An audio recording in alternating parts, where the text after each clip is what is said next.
guys, welcome back to my channel. It's your girl Noxie, aka the girl on site. Today is another episode of Site Stuff, and we are going to be going through everything to do with an inner city refurb. So refurb is just short for refurbishment, and what that means is basically you are developing an existing building and just making it new again. You know, a lot of people associate that with gentrification and projects like those because, of course, usually when you are refurbishing an existing building, it's because you're developing in the city. And in the city, we know how it is. There's not a lot of vacant land, obviously. It's fully developed. So the best way to bring new development into the city is to refurbish existing buildings. So I think refurbishments, or maybe let me say gentrification rather, has a very bad reputation, right? And I think usually that's due to developers who aren't really mindful of the existing environment.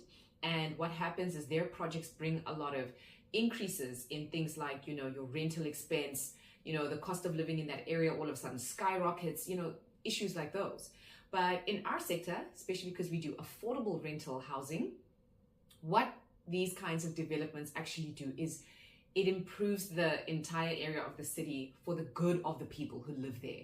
You know, so a lot of dilapidation is synonymous with inner city regions and stuff. A lot of dilapidation, hijacked buildings, you know, these are the kinds of problems that we have here in Joburg. And this project I'll be taking you through is actually in Benoni. So different central business districts, CBDs, have different issues. And sometimes in like an area like Benoni, it's simply just that there hasn't been a lot of development in a long time. So a lot of the buildings are old and tired looking. So a project like this actually just revives the city, you know, it just brings newness. You know, people want to feel like I don't live in some beat up old building in the city, but I live in a place that has been done up nicely for me and it's comfortable, it's safe, it's new. So yeah, what I want to take you through, guys, is the dynamics when building in the city. So when it comes to having an active construction site in the city, you got a lot of challenges, right? First and foremost, space. You're limited when it comes to space when you're developing in the city. And the reason that is because you've bought an existing property that is literally just a little block usually in the city, and you have to use that space for everything. Not only is that space the space that you're actually constructing, but that's also the space you have to store your materials. You know, the guys on site need to be looked after. They need a space to have lunch. They need a space for ablution facilities and things like that. So it's really, really challenging working with that limited amount of space to actually build. So we call these projects brownfield projects because the complete opposite is a greenfield project. And a greenfield project is literally when you are developing a vacant piece of land. Nothing has ever been there before. You're starting from scratch. So in this case, brownfield, like I explained, because it's an existing building, that's why the space limitation is quite serious. Another interesting thing about brownfield developments, refurbs, whatever you want to call them, is that you're also limited in terms of design. So as you'd imagine, if you've got a clean slate, vacant piece of land, literally the world is your oyster and you can design what you want. But when you're working with a limited envelope, literally this block is all that we've got. You have to think outside of the box with how you're going to turn that building into what you can envisage in your mind. You know what I mean? So those are two very critical things when it comes to having developing a brownfield project. Right, so what was really interesting about this project, guys, is that from the ground up, when you're building a brownfield development, the structure matters a lot. And that is one of the most important things when you're developing an existing building. These buildings are as old as 100 years and so on and so forth. So what is the structural integrity of the existing structure? And what is the structural integrity that you need for the new development that you're doing? So in this case, in the city, it was a ground floor kind of like retail furniture kind of store and stuff with some other spaces. And now this developer bought that. It also had one story above. I don't know if they were using that for storage, who knows what. They bought that existing property. And what they did is now include the ground floor retail and then build an additional 6 stories of rental housing units, right? So with that being said, the structural integrity of that building, when it was built, it was for the sole purpose to house that retail facility and that single story above it. And then now we come in and want to add 6 stories above it. obviously you need to ensure that the structural integrity is, meeting the requirements for your building. So in this project, we had to actually reinforce the existing structure, of course, because you're going 6 stories higher. And that was the most interesting part about this development. I've never seen the foundations of an existing building before. They literally had to dig up the columns, dig up the bases, reinforce them. So if you had a concrete base that was maybe, say for instance, even a meter by a meter concrete base, they had to expand that and make it as big as, I've never seen such huge concrete bases before. I think that these bases were now something like 2 meters by 2 meters. They were really big. So they reinforced the existing footings of the columns. They added new columns, and then there were some columns which were made bigger as well. So that was very, very interesting to see how they had to reinforce the existing structure to suit the 6 stories that we were adding above. Another very interesting thing, of course, is because you've got this existing envelope, was how they had to now navigate. So now with the housing portion, we're going to need lifts going up 6 stories. So they had to cut through the existing slab to then put in the columns and the concrete structure for the lifts. The lift pit, all of these things. You'll remember our first episode of Site Stuff where we just took a look at how lifts are installed. So it's things like that where, working with an existing envelope is tricky. It's very difficult. You need a very good engineer on your team to get that done to the best standard possible. So aside from structural integrity, another very important aspect of developing an inner city refurb is maintenance history. A lot of the time people want to buy an old building and flip it, and then you have not even taken the time to ask the existing owner, where is your maintenance history? So basically, a good building owner will have a documented history of all the maintenance they've done in the property. Things like replacing the geyser system, the water heating system, things like all the electrical work that has had to be done. Because guys, with old buildings, the regulations at the time aren't the same as what they are now. So all of a sudden, they've got fittings and fixtures in the building that actually aren't, they aren't in use right now. Even the kinds of fitting that they did put in. Now you buy a building with light fixtures that just don't exist. Now you're struggling each time a light goes out. They've used some old school thing. You know what I mean? So you need clear insight on the kinds of work they've done in the building. When last did you paint the place? When last did you upgrade the waterproofing? When last did you... Things like that, guys, because you buy this building and you've got no idea when last it was serviced, maintained, you are going to be in trouble. So especially in the city where there's lifts and stuff, now you'll buy this building, the lift doesn't work, the lift was installed 30 years ago. Now you're stuck with a building that has a non-functioning lift and you have to replace it, and lifts are so expensive. So it's things like this where take it very seriously when you're doing your due diligence, when you want to purchase a building with the intent to refurbish it. Another thing that people don't think about is heritage impact. So when we invest in these kinds of projects, we require a heritage impact assessment report. And basically what that confirms is if this building is in excess of 60 years, I believe that's when you really need to dig deep into whether it has some sort of heritage impact. And heritage impact means that there could be something in your building that actually has heritage significance and you can't change it. It can be anything, guys. I've seen buildings where in the lobby they had a specific kind of cornice and they could not remove it. So now they had to incorporate that old looking heritage cornice into the new building, and maybe just keep an eye out. You might have gone into a development where you're just like, why is this old looking thing here?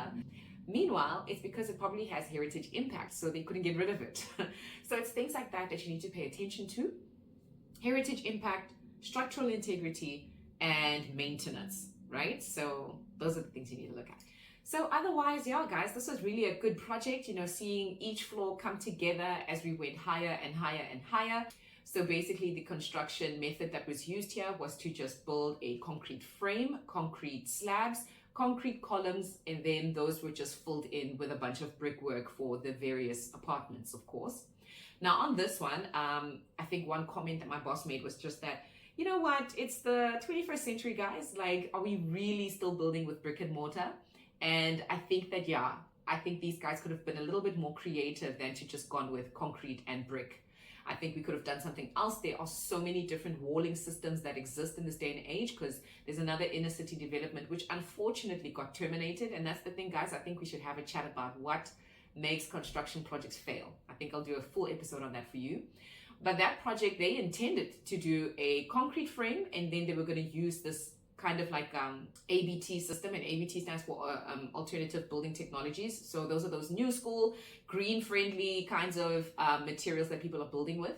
And that project was going to have that, you know, it's like, yeah, we're in the city and we're building up and we're going up, whatever the case may be, however many units, but we're going to use, you know, a green friendly material, a green solution and stuff. So on this project, I think we could have done better. We just simply used brick, and that was that.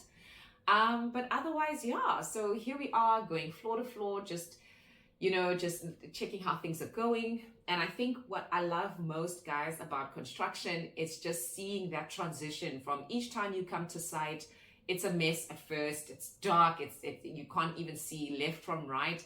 And then as time goes by, things start to make sense. Like, oh, okay, so this is the basement, actually. This is the parking area, actually. You go up a few floors, whatever the case may be. Oh, this is the lobby. Oh, there's that lift that you installed when we were busy seeing that huge pit in the ground. So that's what really is exciting when you start to see everything fall into place. And one thing about building in the city, which is what I liked about how these guys developed this project. When it comes to going high, guys, a big problem is light and air, right? So I don't know if you've ever been in an apartment block in the city where it kind of feels stuffy. You know, you're going down corridor to corridor. Maybe you can smell people's food being cooked and all kinds of things. And you're just like, it's so stuffy in this place, you know? So one thing I like is that what they did in their stairwells was not to enclose them. They made sure that they used like air bricks. They allowed some air to come in so that at any time there is fresh air flowing through the corridors. Everything is good.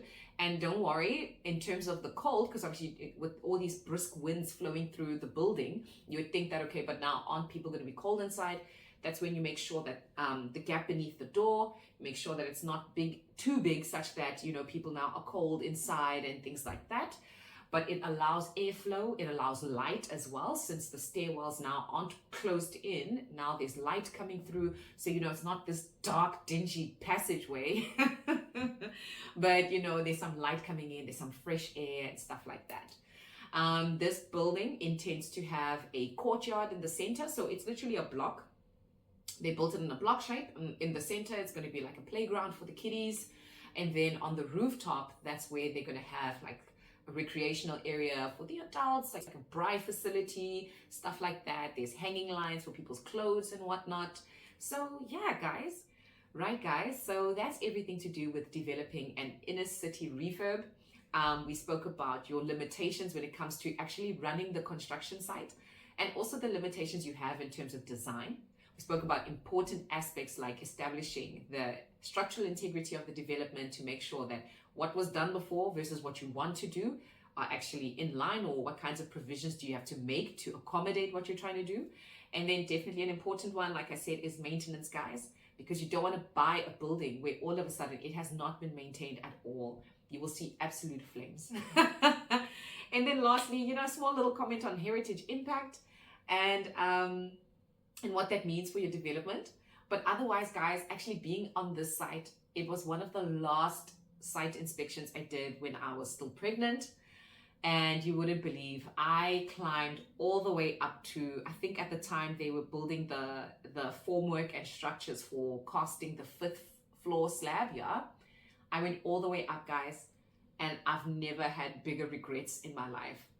The moment I climbed back down that scaffold, all of a sudden my hips started aching. My whole body started shaking, like, what the hell have I just done? I was 34 weeks pregnant at the time, and I just, yeah, it was bad. It was really, really bad. And I felt that for like the rest of that weekend into the new week. I felt like I had been in the gym for 12 hours straight. It was awful. But nonetheless, the project is done. And it looks good. So I'm just like, I just wanted to do a thorough inspection. You know, I was about to go on maternity leave, and, you know, in handing over the project, I just wanted to make sure that I checked everything. So nonetheless, that's just a fun little fact for this episode. But otherwise, the project is complete now. People have moved in. I forgot to give you the details about this project. It's 210 units, and as of today, 130 people have moved into those units. Well, 130 units have people moving in. And the thing about affordable housing, guys, is that it's not always just one person moving into one unit. So when I say 130 units have been moved into, it's families, guys. It's a couple and their baby. It's, whatever the case may be. And I think that's what I love so much about my job, is that as much as it's so exciting being on the construction site and these project dynamics and everything that I've shared with you on this episode, I feel as if it blesses me to know that when it's done, affordable rental housing just meets the needs of so many South Africans who really just want a safe, comfortable, and nice place to live in. You know what I'm saying? So yeah, that's it from me on this episode, guys. Please hop into the comments and ask anything you want about inner city developments, the choices you need to make when wanting to invest in a development for refurb purposes. Anything you want, guys, I'm here. But yeah, that's it from me. I will say goodbye for now, and I'll see you later. Cheers, guys.